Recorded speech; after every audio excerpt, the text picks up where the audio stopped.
এক সপ্তাহের বেশি সময় ধরে দাবানলে পুড়ছে ক্যালিফোর্নিয়ার লস অ্যাঞ্জেলেসের বিস্তীর্ণ অঞ্চল।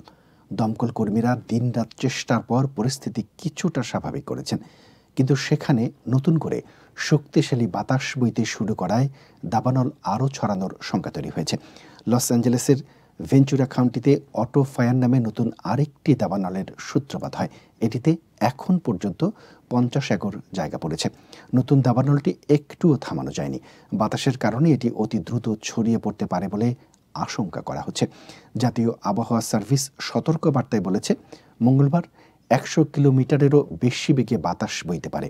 এতে যেসব জায়গায় গত কয়েক মাস কোনো ধরনের বৃষ্টি হয়নি, সেগুলো আগুনের সূত্রপাতের জন্য অত্যন্ত ঝুঁকিপূর্ণ হয়ে উঠতে পারে। গত সপ্তাহে শুরু হওয়া প্যালিসেইডস এবং ইটেন দাবানল এখন পর্যন্ত গ্রাস করেছে 38,000 একর জায়গা। শক্তিশালী বাতাসে আগুন ছড়ানোর আশঙ্কায় প্রস্তুতি নিয়ে রাখা হয়েছে।